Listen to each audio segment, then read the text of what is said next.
Hello, ladies and gentlemen. Happy Halloween from yours truly, your boy Rebel. And for Halloween, I thought we could take a look at one of the best villains ever. Me! But seriously, the Joker is one of the best villains ever. And with more interpretations than you could shake a crowbar at, is it any wonder why? So without further delay, who here portrayed the best Mr. J and put the rest to shame? 10-1 is the game. Give me the first name. Kevin Michael Richardson. Who? Geesh, who let ugly in here? Hold on. Are those single strands of hair? Wait, don't tell me. Predator crossover? It doesn't matter. He doesn't even make the list. You see, people, there are rules. Because without rules, there's just chaos. And if there's gonna be chaos, it's gonna be because of me.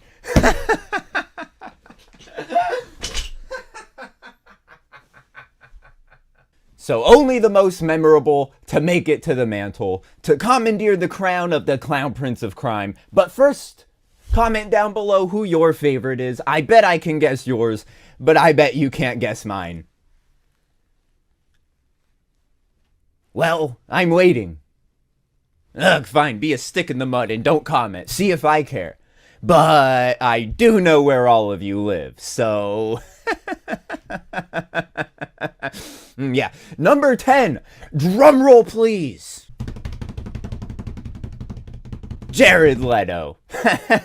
I'm just yanking your chain. I bet you did think he was the worst, though. But no, sadly, that honor has to go to the Lego Batman movies, Zach Galifianakis. Now, yes, this is a kid's movie, but of course adults are gonna watch it and do something super constructive like ranking a character, comparing them to blockbuster movies with $1 million budget.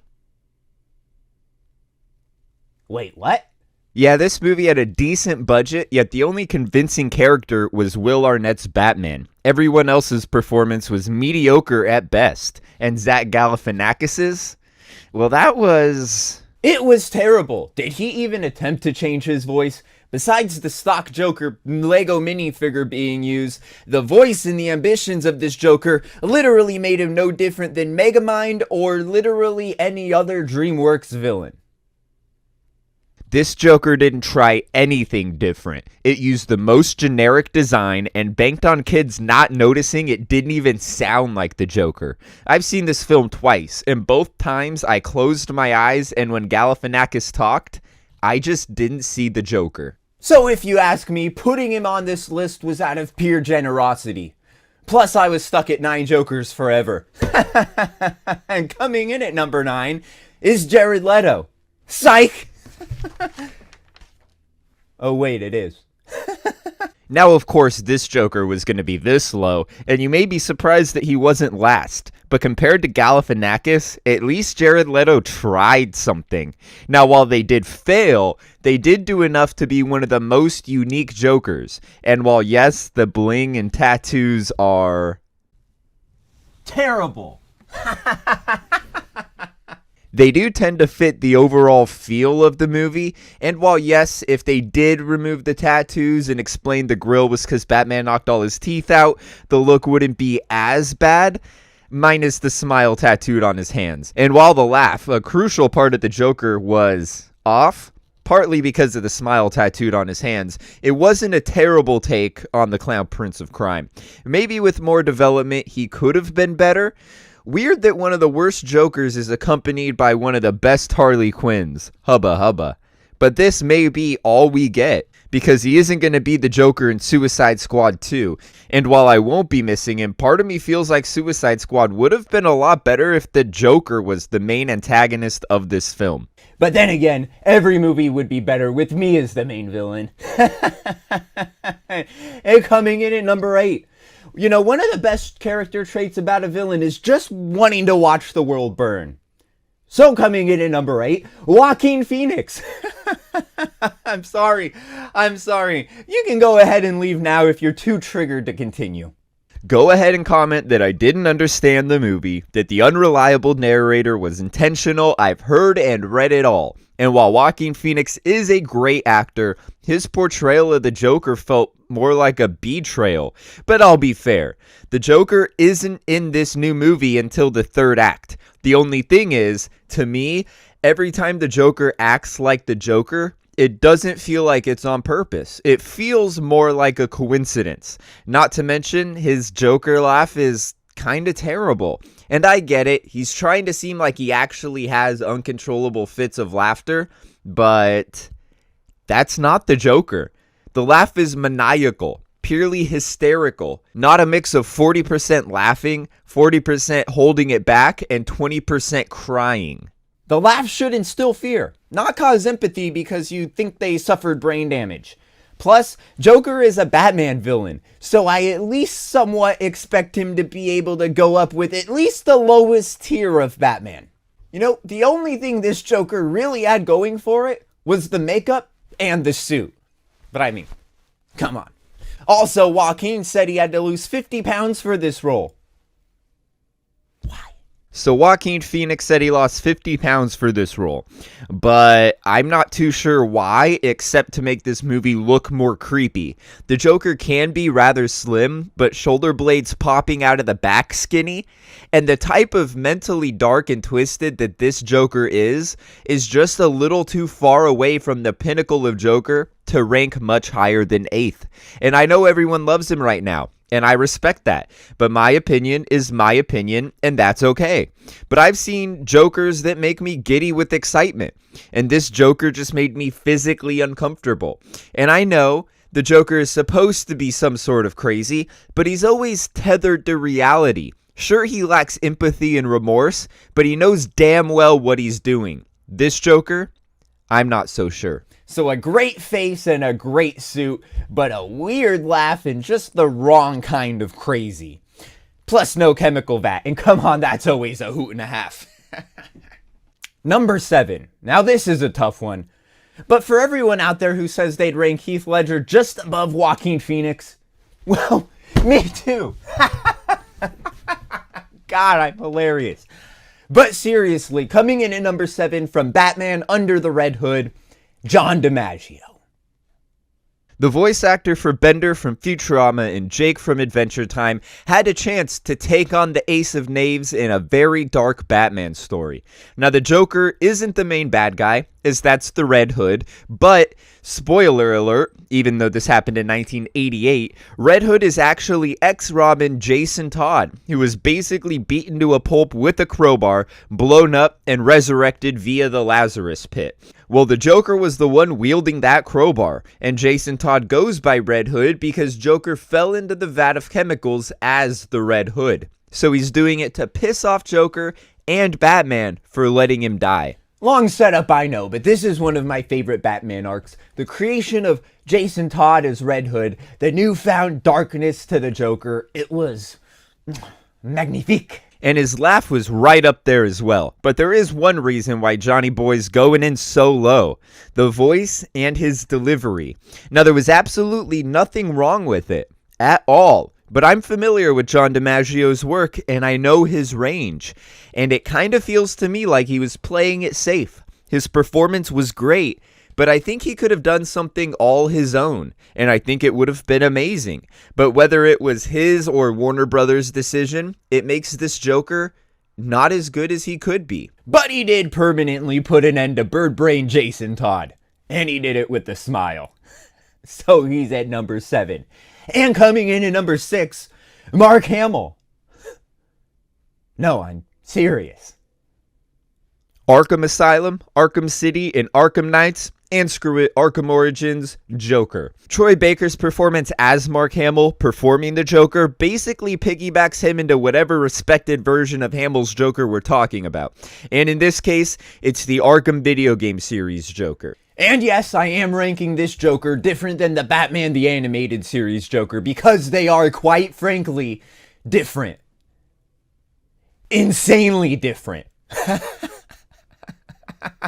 Despite having the same voice and delivery and the same laugh, these Jokers differ in their overall demeanor. Their plans are pretty different, their attitude is slightly dissimilar, and even their relationships to Harley can very rarely vary. And the reason I had to make this Joker lower on the list than the animated series counterpart is, if the Joker is wearing purple, it makes him seem out of place, and that's what makes him scary. Not because he actually looks really scary. Just a little too scary. And mainly, his main plan in the first game was to pump himself full of Bane venom. That's kind of lame. I mean, honestly, the most I really liked this Joker was in Arkham Knight when he was following you around as a hallucination. So he wasn't even real. And now we finished with the bottom 5, and we're moving up to the top 5. So coming in at number 5, Heath Ledger. I know, I'm sorry, not much better than 7th place, but come on, I did the best I could. I mean, I even split Mark Hamill into 2 separate characters to fluff Ledger up a little. I mean, I guess there's no pleasing you people. And I'm sorry, I know this is many people's favorite Joker, but there are just some slight issues I have with Heath Ledger's Joker. And it's not that they make his performance any worse, it's just that the remaining 4 did it that much better. So without further ado, the death of my credibility. The Heath Ledger Joker. Probably everyone's favorite if you didn't fall under Joaquin Phoenix's spell. And let me know if I was right about your favorite Joker. But anyways, this Joker has the right to be almost everybody's favorite. Heath Ledger's performance was super unique, and nothing he did took away from the Joker. The makeup, the constant lies about his backstory, quite literally taking up the mantle of the clown prince of crime. And he actually does have some good Joker laughs in the movie, albeit there are only about 2 or 3 good laughs, as Rachel falls out of the window, as his goon is shocked by Batman's mask, and while he's hanging upside down. But there are a few times that his laugh just hinders him from being the best. When he walks up to the mob meeting, for one. Ha, he, ha, ho, ha, he. I mean, it's really creepy, but it isn't a 100% Joker thing to do. And while it didn't hurt him, there are others who just captured who the Joker, or rather, what the Joker really is. And at number 4, Cesar Romero. And I don't know if you could tell, but see that there? Stubble. Yeah, my past 3 Halloween costumes actually had a mustache having to do with them, so I figured I would at least try. Yes, coming in rather high on the list, at least higher than people would have thought, the OG live-action Joker himself, Cesar Romero, from the 1966 Batman TV series and movie opposite of Adam West. Now, many of you are probably wondering how I could possibly rank this Joker higher than your beloved Heath Ledger. And while this Joker isn't as dark as the Joker becomes, this series takes place before the Joker becomes that dark. However, in 2008, when The Dark Knight came out, the Joker in the comics still had this air of hilarity surrounding him, a side of the Joker that Heath Ledger could have delved a little deeper into. The 66 Batman was campy, so a darker Cesar Romero would have been much more out of place than Heath Ledger being a little more funny. And what's most surprising is despite the show coming out in the late 60s when the super campy TV shows were all the rage, such as Star Trek and basically every other Batman character, and Batman himself is a far cry from what Batman is now, it is rather remarkable that Cesar Romero's Joker still feels like the Joker even after all these years. And yes, while the Joker is much darker now, and for the better, this was such an honorable representation of what the Joker was like in the comics at that time. It's utterly and truly timeless. And everyone tends to rip on the mustache, but I don't know. I kind of like it. And now we're at my top 3. If you're still here, thanks a bunch. I just want you to know that these are just my opinions, and I completely respect your opinions, even if they are completely wrong. So coming in at number 3, you ever dance with the devil in the pale moonlight? That's right. Everybody, give it up. My favorite live-action movie Joker is Jack Nicholson.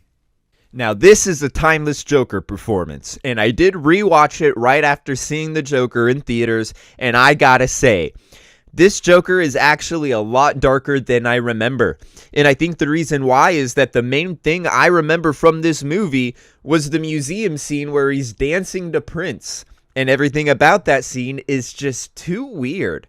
All the way down to the poofy purple beret he wears. But everything else is just amazing. Not just what he does, but how he does it. He goes to shoot his old boss, so he cracks a joke and starts shooting him with one behind the back and one under the leg. And yes, while Heath Ledger had some memorable lines like, "Why so serious?" But come on. You never rub another man's rhubarb. And as for timeless, this movie came out in 1989, which means this movie can legally purchase alcohol. Yet despite being just over 21 years old, this is one of the best Jokers out there. Still. Plus, this Joker is born by falling into a vat of chemicals. So right there, it gets that little boost. And this Joker's makeup, and no, not like Heath Ledger's where he was just wearing face paint. Jack Nicholson's Joker's skin is actually white, and he put skin tone makeup over his white skin. That to me is a much more weird thing to do. All in all, Jack Nicholson's performance is one that I think will always be up there as far as people's favorites go. Not as much as Heath Ledger, but in my eyes, I doubt anyone will be able to kick him out of my top 3. Ooh, this is getting so exciting. So who will be number 2? Mark Hamill. Yes, maybe a shock that he isn't coming in at number 1, but of course he's going to be this high at the top of the list. I mean, come on, I'm 28, so I grew up with Mark Hamill as Joker. And while it took me a while to learn it was Mark Hamill, it was always the Joker to me.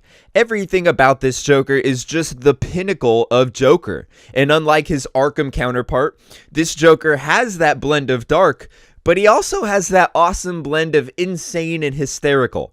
The creepiness to his voice, the perfect cackle, and all the bad jokes one could hope for, all while being the perfect nemesis to Batman. And even while watching The Killing Joke, Mark Hamill pulls off a darkness in the Joker that just matches that of Heath Ledger's, but with a bigger smile that's somehow even darker. And in one of the scenes of the show that show who the Joker really is, Harley captures Batman and is about to unmask him and kill him. So Joker pushes her out of a window.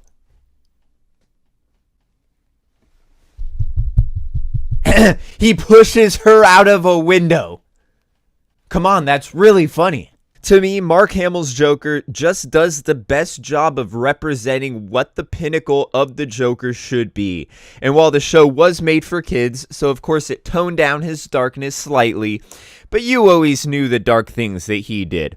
And with that perfect blend of hysterical, funny, sick, and twisted, this version of the Joker is basically just the guideline of what the Joker should be. And I know what you're asking yourself. Rebel, if Mark Hamill isn't your favorite Joker, and Heath isn't your favorite Joker, then who is? And this might come as a huge shock. It's Cameron Monaghan. Asterisk. It's Cameron Monaghan with an asterisk. Now, I know he isn't technically the Joker until the last episode, and that is not what I'm talking about. And I am also excluding Jeremiah Valeska. They wouldn't rank nearly as high in this list by themselves, and those portrayals weren't all that spectacular to me. For this, I am exclusively referring to Jerome Valeska, and yes, I am being 100% serious that he is my favorite. And I'm sorry, but I just can't help from grinning like a lunatic when I'm watching the scenes that he's in. The laughing, the darkness, the ability to switch between them like the flick of a light switch.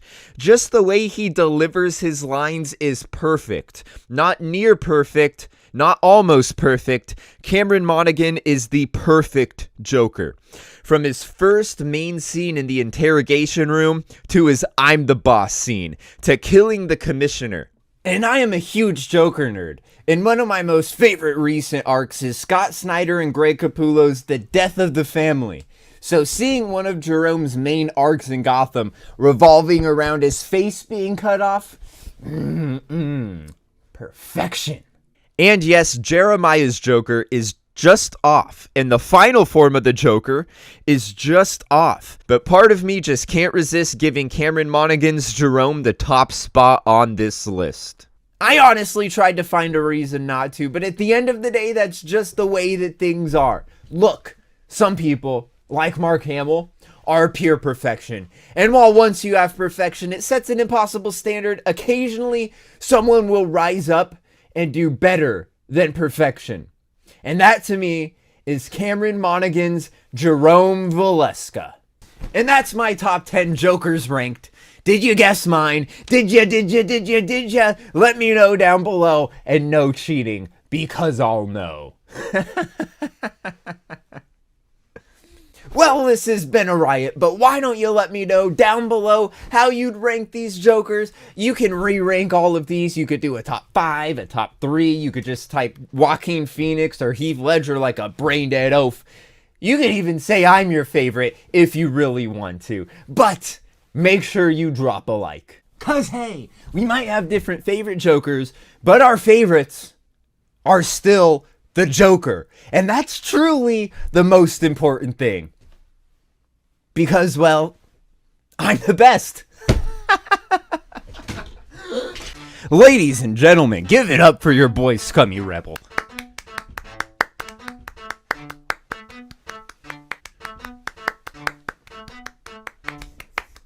Remarkable performance. Remarkable.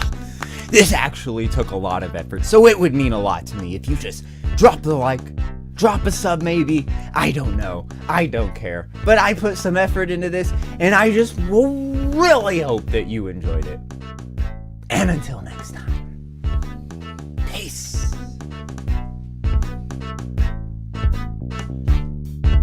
So much fun. And just the wrong kind of crazy.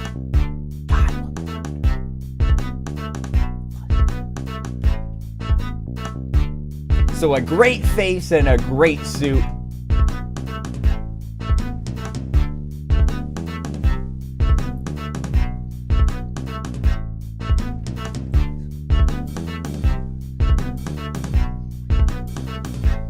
Oh, I'm still recording. And coming in at number 4,